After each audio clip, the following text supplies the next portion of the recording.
कि हे प्रभु, इस कलयुग में वेद विद्या रत मनुष्यों को भक्ति किस प्रकार मिलेगी।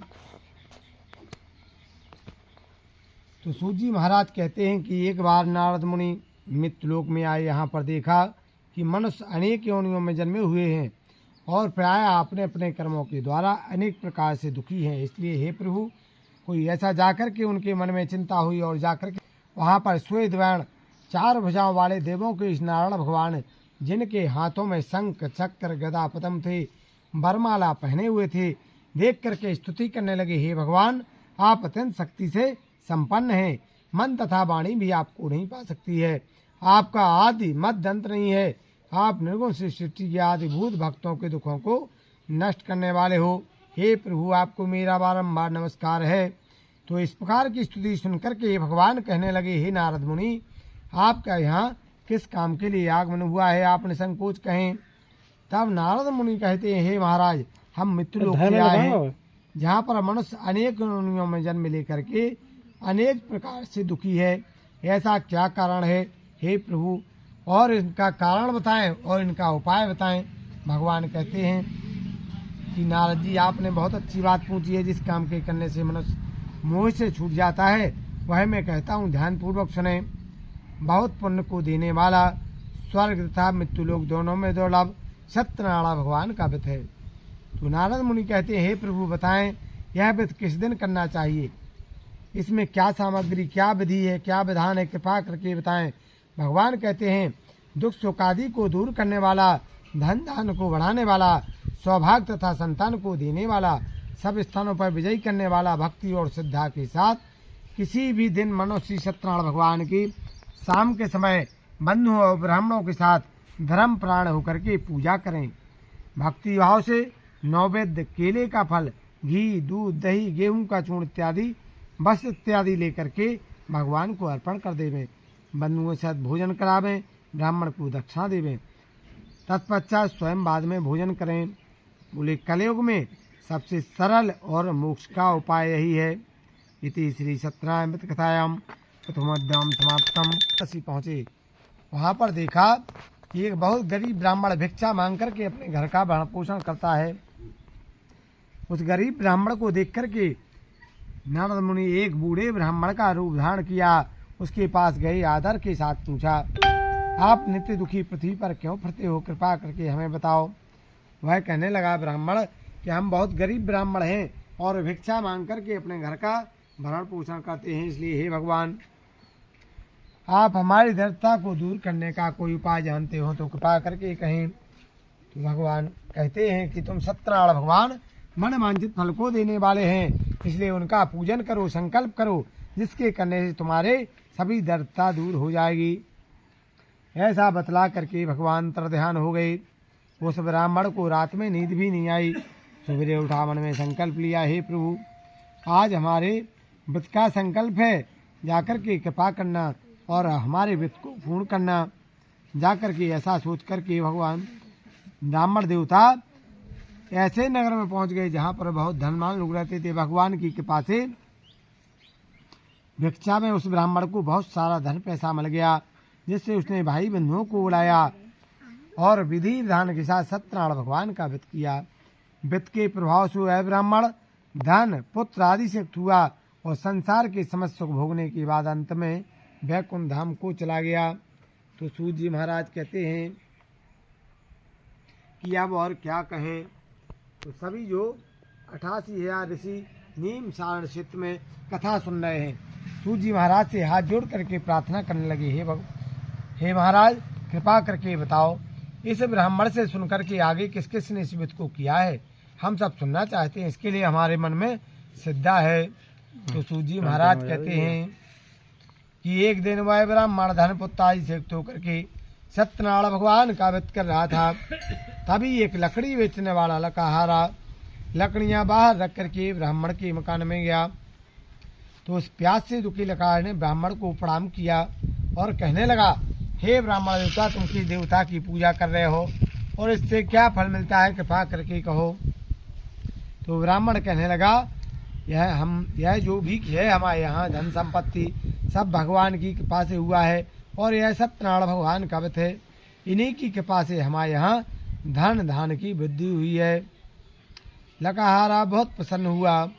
चारणामत लेकर के प्रसाद खाने के बाद मन में इस प्रकार का संकल्प लिया कि हे प्रभु, आज हमें लकड़ी बेचने से जो धन पैसा हमें मिलेगा उसी से हम सत्यनारायण भगवान का व्रत करेंगे। ऐसा संकल्प लेने के बाद लकड़ियां सिर पर रखी और ऐसे नगर में पहुंच गया जहां पर बहुत धनवान लोग रहते थे। भगवान की कृपा से उन लकड़ियों का दाम पहले दिनों से चौगुना मिल गया। तब लकड़हारा बहुत प्रसन्न हुआ।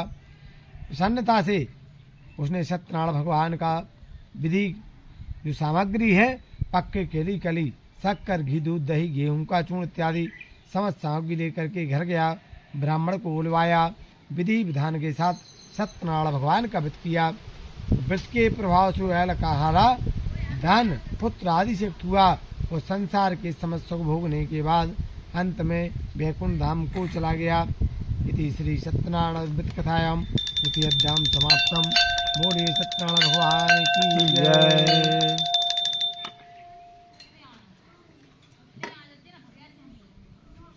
सूत जी महाराज कहते हैं कि एक उल्का मुख नाम के राजा थे। हमेशा सत्य बोलते थे। प्रतिदिन देवी स्थानों में जाकर के गरीबों को दान दक्षिणा देकर के उनके कष्ट दूर करते थे। उनकी पत्नी कमल के समान और मुखवाली सती साध्वी थी। उन दोनों ने क्या किया, उनके कोई पुत्र नहीं था तो जाकर के अपने गुरुदेव भगवान के पास पहुँचे, प्रणाम किया। कहने लगे, हे गुरुदेव भगवान, हमारे कोई पुत्र नहीं है, इसलिए हे प्रभु कृपा करें। गुरुदेव भगवान ने कहा कि तुम जाकर के सत्यनारायण भगवान मन वांछित फल को देने वाले हैं, इसलिए भद्रशिला नदी के तट पर सत्यनारायण भगवान का व्रत करो। भगवान की कृपा से तुम्हें पुत्र रत्न की प्राप्ति होगी। राजा जाकर के भद्रशिला नदी के तट पर सत्यनारायण भगवान का व्रत कर रहे थे। तभी वहाँ से एक साधु बनिया जो व्यापार के लिए जा रहा था, नौका से जा रहा था, तो नौका जाकर के वहाँ पहुँची तो उसने देखा कि राजा क्या कर रहे हैं। इतनी सारी भीड़ है, इतने सारे मनुष्य एकत्रित हैं। जाकर के नौका को किनारे पर लगाया। जाकर के राजा के पास पहुँचा, राजा को प्रणाम किया। बोले, हे राजन, आप क्या कर रहे हो और इससे क्या फल मिलता है, कृपा करके बताओ। राजा बोले, हे महाशक्तिवान, सत्यनारायण भगवान का व्रत है। और बोले, हमारे कोई पुत्र नहीं है, इसलिए हम सत्यनारायण भगवान का व्रत कर रहे हैं। तो क्या था, उन सेठ जी के भी कोई संतान नहीं थी और विवाह को कई वर्ष बीत चुके थे। जब उन्होंने देखा कि राजा सत्यनारायण भगवान का व्रत कर रहे हैं तो विश्वास हुआ कि जब राजा के पुत्र हो सकता है तो क्या हमारे कोई संतान नहीं हो सकती है। ऐसा मन में संकल्प लिया कि जब हमारे कोई संतान हो जाएगी तो हम सत्यनारायण भगवान के व्रत को वश कर देंगे। ऐसा मन में संकल्प लिया और अपने घर के वो चला गया। व्यापार से निवृत्त होकर के जब घर गया तो अपनी स्त्री लीलावती से कहा कि देखो, जब अपने कोई संतान हो जाएगी तो अपन सत्यनारायण भगवान के व्रत को वश कर देंगे। ऐसा हमने संकल्प लिया है। तो लीलावती ने कहा कि आपने बहुत अच्छा व्रत लिया है, भगवान की कृपा होगी तो अपन सत्यनारायण भगवान का व्रत वश करेंगे। भगवान की कृपा से एक दिन उसकी स्त्री लीलावती पति के साथ आनंद सांसारिक धर्म में प्रयुक्त होकर के सत्यनारायण भगवान की कृपा से गर्भवती हो गई। 10वें महीने में सुंदर कन्या का जन्म हुआ। वह कन्या दिन दिन इस तरह बढ़ने लगी जैसे शुक्ल पक्ष का चंद्रमा बढ़ता है। जाकर के साधु व्यापार करने लगा। व्यापार करते करते एक दिन व्यापार से निवृत्त होकर के घर लौट रहा था। देखा कि पुत्री तो बड़ी हो गई है। जाकर के दूतों को आदेश दिया, जाओ भैया, हमारी पुत्री के वास्ते कोई स्वर्ग लड़का देख कर के लाओ। जाकर के दूतों ने आज्ञा पाकर के कांचन नगर पहुँचे। बड़ी खोजबीन करके देखभाल कर लड़की के स्वर्ग एक बड़े पुत्र को ले आए। तो उस स्वर्ग लड़के को देख कर के साधु ने प्रसन्नचित्त अपनी पुत्री का विवाह उस लड़के के साथ कर दिया। लेकिन दुर्भाग्य से सत्यनारायण भगवान का व्रत करना भूल गया। भगवान क्रोधित हो गए, श्राप दे दिया कि तुम्हें दारुण दुख प्राप्त होंगे। ऐसा देख करके जाकर के उन्होंने ससुर जमाई दोनों चंद्रकेतु राजा के नगर में व्यापार करने के लिए चले गए। व्यापार करते करते देखा एक दिन माया के दो चोर गए और राजा का धन चुरा करके भागने लगे। भागते भागते धन को वहीं रख दिया जहाँ दोनों ससुर जमाई ठहरे हुए थे।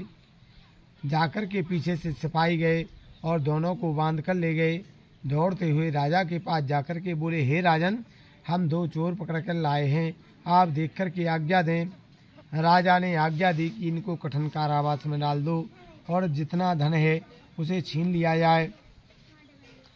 अब घर पर भी जो धन रखा हुआ था भगवान की कृपा से सब चोर चुरा कर ले गए, कुछ भी नहीं बचा। तो लीलावती और कलावती दर दर भिक्षा मांग